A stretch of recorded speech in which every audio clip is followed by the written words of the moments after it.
You are crying for aid, all right? That, oh, you can't be able to meet up your HIV obligation for those who are, receiving the antiretroviral, drugs and things like that, funding of maybe polio or what have you. Okay, that's fine. You can, okay? But the issue is this. The Nigerian government built one house with 21 billion naira for one person, the vice president. And you are waiting for another country to fund your HIV program. So you can see where our problems are coming from.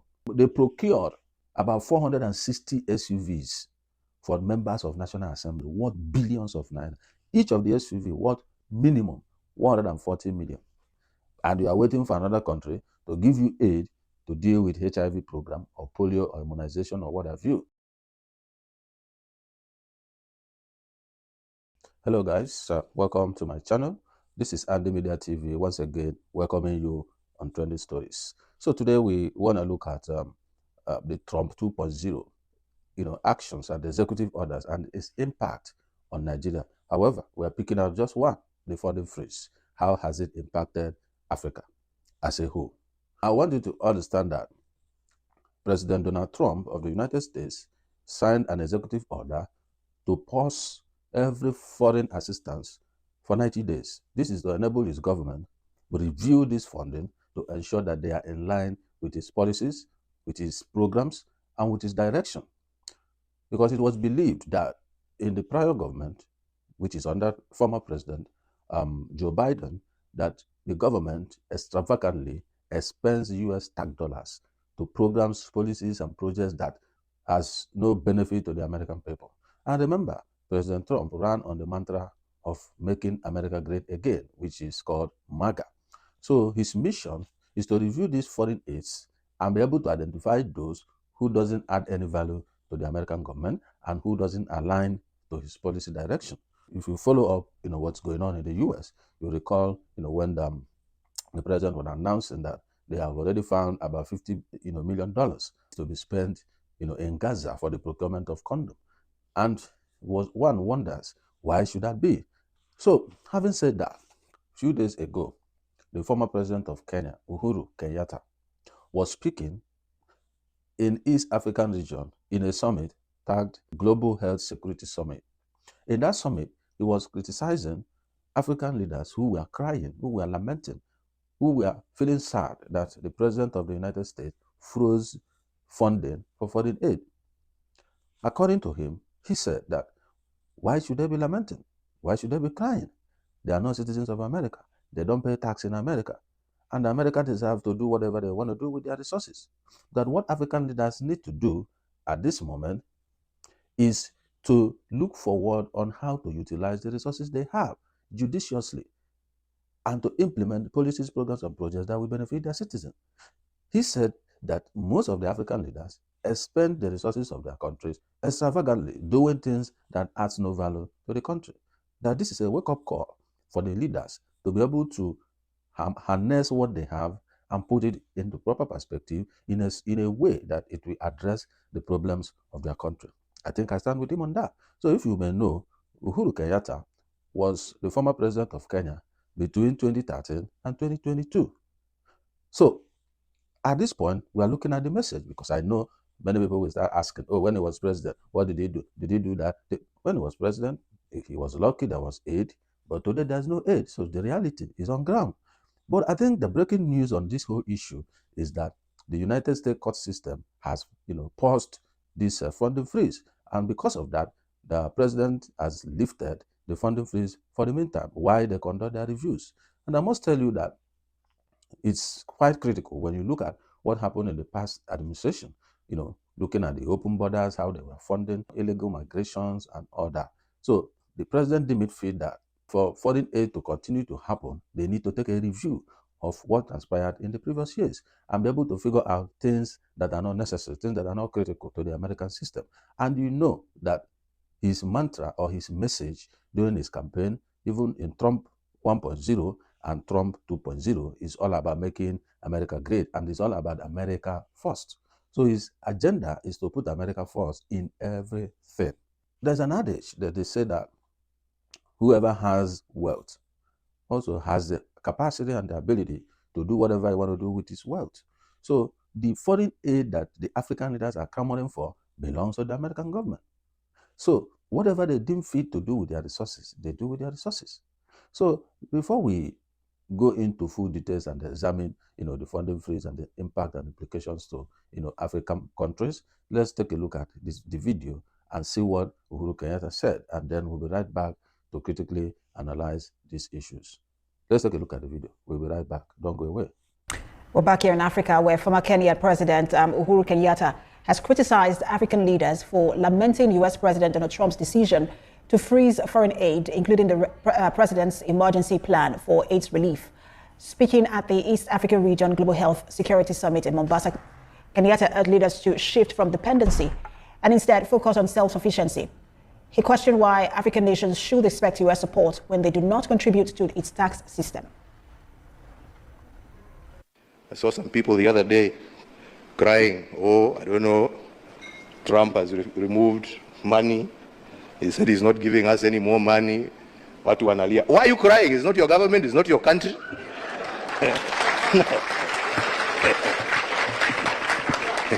He has no reason to give you anything. I mean, you don't pay taxes in America. He is appealing to his people. Shauri yenu bwana. This is a wake-up call for you to say, okay, what are we going to do to help ourselves? Instead of crying, to jiulize, what are we going to do? Haya ametoa hiyo pesa, sasa tutafanya namna gani jameni? What are we going to do? Yeah? To support ourselves. Because nobody is going to continue holding out a hand there to give you. It is time for us to use our resources for the right things. We are the ones who are using them for the wrong things. All right, welcome back. It may interest you from what he has said in this video that in 2023 alone, the United States government expended or disbursed about 72 billion in foreign assistance. Yes, and these billions and billions you are hearing is tax dollars. It's people here who do their normal duties, pay taxes. That's how this money, comes. So they expended these resources globally. All right. Now the government has said we need to look into these disbursements. We need to look into these foreign aids to identify those that are critically needed and those that are not critically needed. And the presidency was clear enough, the White House was clear enough to make it clear that the freeze does not affect Social Security, Medicare, and other, personal programs that goes to the veterans and, and other Americans who needed them. But they are critically examining those funding going both to NGOs, non-governmental organizations, and other countries.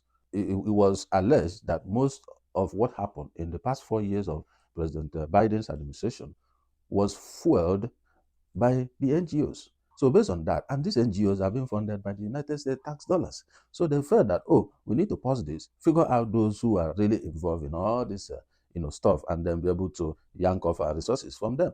So I don't think it's something that African countries or African leaders will be crying and lamenting, because the money is not their own, according to the former president of Kenya. It's not their own. They have no business with the money. If I have enough and I'm giving out to people, at some point, if I feel, no, I think I've done enough, I don't need to give out to people anymore, it's my right. It's my obligation. It has nothing to do with you, the beneficiary, okay? It doesn't matter whatever may happen to you and all that. So that's what the world is all about.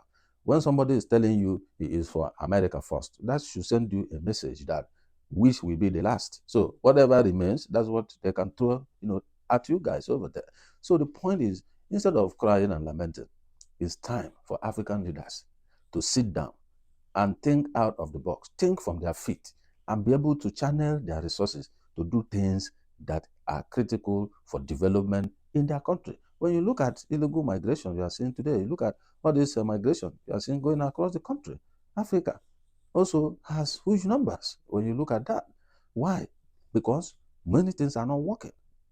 You can't boast of 24-hour power supply. You can't boast of good roads linking different states and jurisdiction. You can't boast of that. You can't boast of good rail system. You can't boast of potable water. You can't boast of security. You can't boast of anything. So these are the problems. So when people find themselves in this quagmire, they begin to look for visas, to get out. They even trek through desert just to, escape what is going on in their country. The corruption is too high.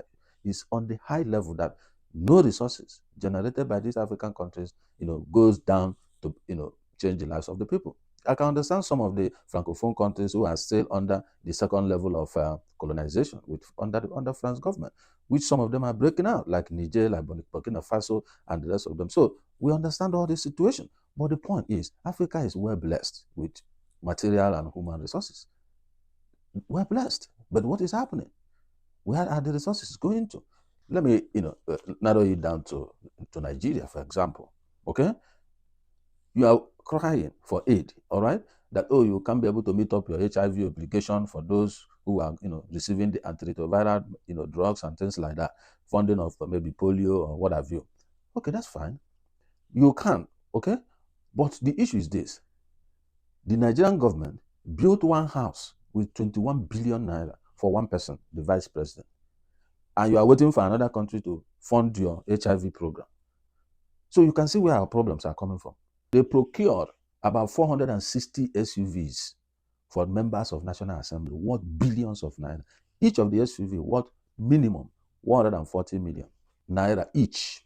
So the 140 million, multiply it by 460 members of the National Assembly, both reps and the Senate.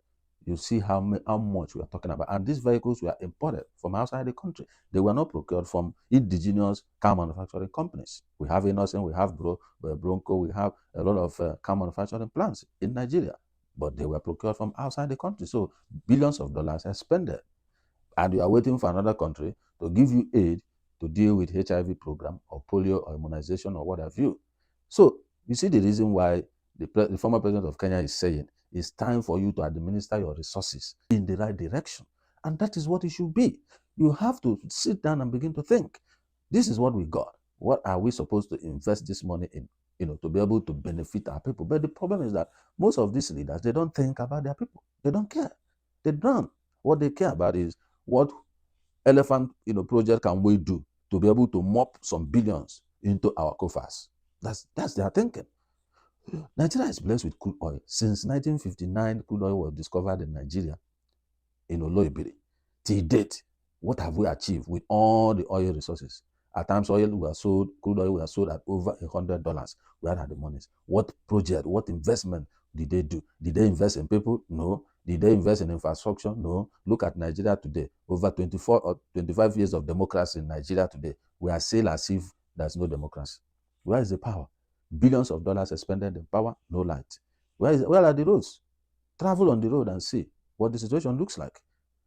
And you recall that the member of the Senate was telling us that they were trying to procure these SUVs for themselves because the roads are bad, so they can be able to navigate and go to their constituency. That's why they bought the Jeep for themselves. And these Jeeps are bought every 4 years. They spend the same money every 4 years. So anyone that has been in the National Assembly for 4 terms, for example, must have received 4 different SUVs every 4 years. They do that. So now you see where the problem is coming from. Your problem as Africans is not President Donald Trump. I acknowledge him. He's doing what is good for his country. And that is the reason why he was voted massively into power. You don't expect his policies to suit you. I've seen a lot of analysts on TV. President Trump's speech is the worst speech ever. President Trump's speech on the day of inauguration does not say anything about Africa. Who the hell is Africa? That is the question. Is he a president of Africa? He's the president of the United States of America. So his speech should focus on America. Just like Nigerian president, when he's going to make his speech, he's making his speech to Nigerians. So that is what it is. So you don't expect him to be speaking about you. He should care about his people, not you. So it's when he has cared for his people, and they now felt, oh, he has extra resources to give out. That's when he can remember you in Africa. In this same country called United States of America, they are owing over $33 trillion in debt. And they are spending humongous part of their resources to service the interest, not the capital. Now you understand the reason of the funding freeze. So the reason is to cut waste. And that is the reason the president established the Department of Government Efficiency, which we call DOGE, to be able to help the government to locate all this funding that is meant for something frivolous or something that is not beneficial to the American system, to the American government. So that is the reason. And Elon Musk and his team are working assiduously to be able to locate all this funding and government to block them and redirect the resources to their country. The same country that is giving you aid to treat HIV and the rest of them, the same country has homeless people. They have people that are being hooked on drugs that need rehabilitation. They have veterans who are homeless for one reason or the other.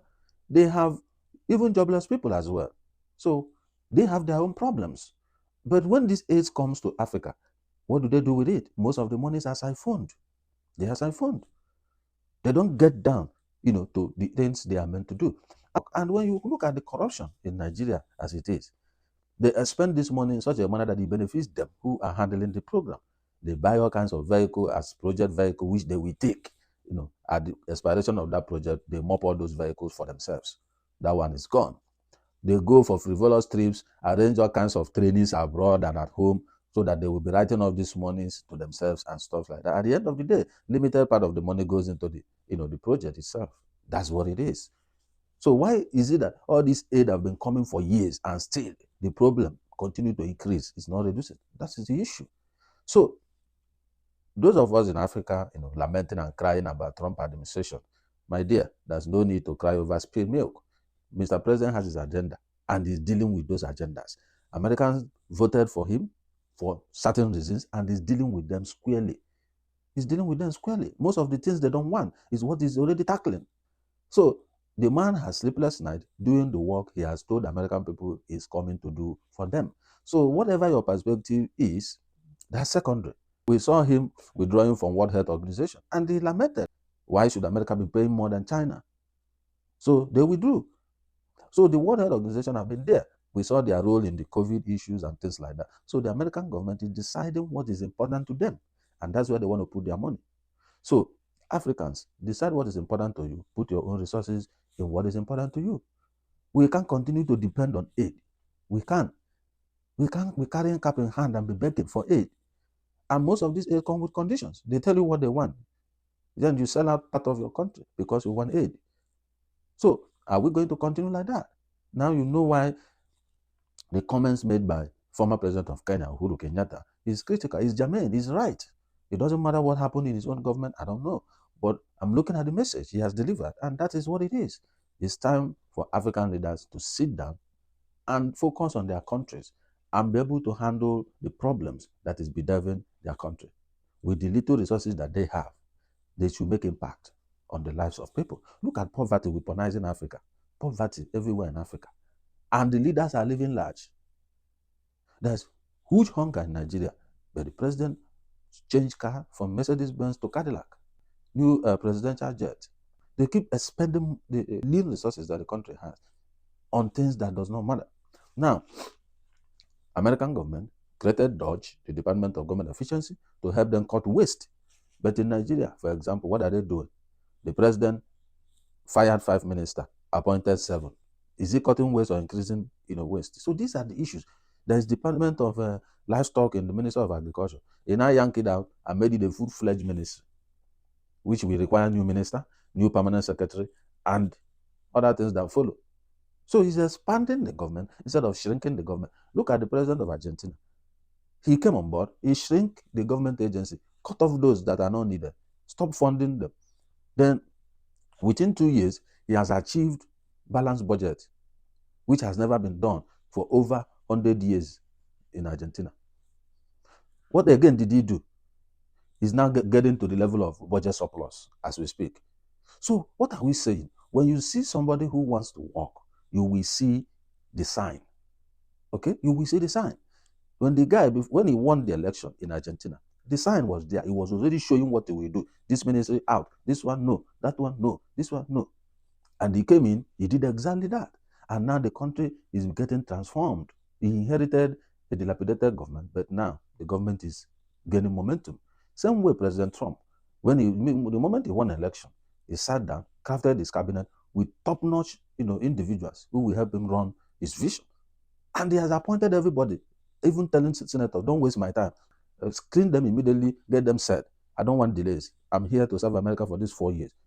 He was ready. But look at Nigeria. Buhari came in. It took him 8 months to even appoint ministers. Tinubu came. The current president came. It took him how many months? Is it 4 months or 6 months to appoint ministers? And he was standing on the podium and announcing that subsidy is gone without a plan. So These are the difference. When you see people who has vision, who want to deliver, they start from day one. The moment they are declared winner, they already set. In my place, they said any chicken that will be a hen starts from the way it breaks the egg to come out. That's the sign that shows you this one is a male chicken. So I don't see any reason people will be shouting and lamenting about the administration in America. Are the citizens happy? That's the question. At least go on X. You will see many people, telling you, oh, this guy, oh, no, this first less than 2 weeks, the impact is as if he has served for 4 years because of the way he's ditching out executive order, blocking this, declaring this. You can see that there's two genders. He signed the executive order. You can see that anybody that brings in any, something in the school to confuse our kids will be dealt. So these are what parents have been lamenting. So he's addressing their peculiar problems, and that is what a president should do. So if you are president of Nigeria, you are president of Senegal, Sierra Leone, wherever, tackle the problem of your people. Yeah, most of the executive orders will be contested in the court of law. You don't know which side it's going to go. There are some that it can do without any court interference. There are some he may not be able to do based on constitution and the court interpretation of what the constitution is saying. So, however, he's already showing people that I am ready to do what it takes to unblock whatever is blocking the progress of the country, and that is what matters. When he creates that impression, people will have confidence in him that he's here to tackle their problem. You know that everybody cannot like the president. Even me that's speaking, everybody cannot like me. It's natural. So the point is, nobody cares who likes who or who doesn't like. We don't care to like any. I may not like any president. As far as he's delivering the result that is changing my life, I'm good. I don't need to like anybody. I don't need to love anybody to benefit from the government. So if my country, for example, I don't need to like the president or love him. All I care is I switch on the light, is on to 247. The roads are good for me to travel. There's potable water for me to drink. I have job, I'm doing, earning income, I'm paying my taxes, and so on and so. That's what I care about. So the person involved in doing all this for me, I don't care, whoever he is. So that's what it is. So people may like you, people may hate you, but the fact remains that when the economy is working, it works for those who like you and those who hate you. When it's not working, it's the same thing for everybody. So it's about understanding the policy direction. Every government has their policy direction, and you don't expect them to be the same. There are things that can be the same. There are things that may not be, the same. So that's what it is. I concur with that advice given to African leaders. You need to invest in human capital. You need to invest in agriculture so that you can have food sufficiency. You need to invest in infrastructure. The resources are there. It's just that you guys are too corrupt that you cannot, harness these resources for the betterment of the people, but only for your own selfish interest. That's just the problem. I recall one special advisor to the, senior special advisor to the president or special advisor to the president on asset recovery there, speaking in one of the podcasts, how some people who are in the oil theft business in Nigeria, how they have about 60 billion in the US, in Texas, that they were called from the US, that this money is here and it's crude oil theft money, that they should work with the American government to get the money back. Till today, what happened? Did they get it back? No, the money is still there. And those people are still doing their oil theft. What has government done to stop them? What? And you are waiting for aid. You have about 60 billion. Contact the special advisor. He's still there in Nigeria. Contact him. He spoke on podcast. He said it clearly. There are some monies belonging to politicians in Panama. He said it in the podcast. So when you collect those monies back home, like you are tracking Abacha loot and whatever loot, the other day was Desi and loot, and she came and said, it's not my loot. It doesn't connect to me. So when you get all these resources back, you don't need aid. When you stop oil bunkering, or the oil theft, when you stop it and block it, all those resources they are stealing and dropping abroad will be in Nigeria for development. But you can't. The corruption in the security sector, if you stop it, the funding that is going to fight insurgency and the rest of them will reduce. But because people are benefiting from that, that's why the war cannot stop. That's why it cannot stop. How long did it take President Trump to deal with ISIS in the first term that he came? Huh? How many days did it take him to deal with them and shut them down? Look at what is happening. About 15 years or so, they are still fighting Boko Haram. Corruption. Block leakages. But no, the president of Nigeria said he's implementing a Rosanya report, the report that requested how to merge agencies and cut down, the bureaucracy in government. He said he's implementing where? You can't be implementing it by firing 5 ministers and engage 7 ministers. You've even created new ministry. So what are we talking about? Look at the solid mineral sector. Look at the corruption going on there. People come from nowhere into the country and they are mining our national resources. Who gives them license? Most of them are illegitimate companies. You will see a restaurant company registered a restaurant mining gold in Zamfara and mining other national resources, lead and the rest of them. And nobody is doing anything. Nobody is talking. They even give them security because they have paid some people on the top. That's corruption. That's what it does to a country. It destabilizes the country and distorts progress of a country because only few privileged people that make those decisions enrich themselves. That is this bane of Africa. So until we wake up and put an end to all this, the leader, when the leader is not stealing, when the leader is not part of the crew that is stealing, when the people from the family of the leader, when the leader's friends are not the ones doing all these things, then you have cut corruption by 50%. But as far as the people that are doing this are linked to the leader itself, you can't stop it. So Africa, wake up. There will be more coming from President Trump. You can't stop it. He's like a hurricane. So you can't stop his agenda. And he doesn't care about what you think or what you say. What he cares about is America first. And that is his mission. He was here the first 4 years. You know what happened. The visa ban and all those stuff is for those who are coming to America illegitimately. If you have a legitimate cause to come to US, they will give you visa. As simple as that. Just meet the requirements and prove why you are coming, your purpose. They give you visa. But when you don't have legitimate purpose, or you want to use one excuse to cover your mission, they will deny you. So visa ban is for those who doesn't meet the visa requirement. There are procedure to travel to the US. So anyone you want to use to travel, fulfill the requirement, will get visa. The president is not saying people shouldn't come to the US. He's saying come to US legitimately, follow the process, and come to the US. That's his own. So, and nobody builds a house without gate, without door, without window, and moving with his family. Nobody. So nobody leaves his compound or doors open for everybody to come in. That's why people build houses, put security doors, put burglary proof, build high fences and all this. It's just to make sure that the occupants of the house are protected from invasion. So why are people now angry that somebody is saying, my country has been invaded, I want it closed? That's what they want. So you can't be in your own country and be telling another person what to do in his own country. So he's doing what he wants to do for his country. And that's what it is. So anybody who has anything to worry about, probably the person may be in America illegally. That's it. So if you are stay in US is legit, you have nothing to worry about. Nobody's going to send you back home. So it is what it is. I do hope that African leaders should start seeing things the way they are and begin to act proactively to dealing with their immediate challenges. So I think that's all I have to say on this. And I do hope to see some changes coming up from the African countries, understanding that the aid may no more be coming, or it may be coming, but not as it used to come. So they can begin to do the adjustments to be able to accommodate whatever change that may happen going forward.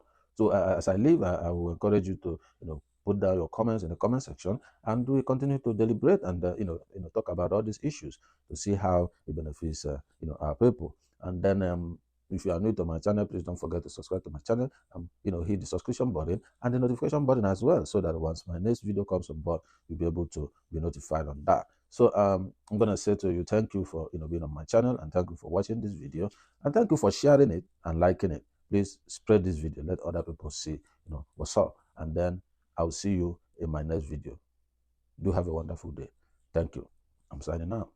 See ya.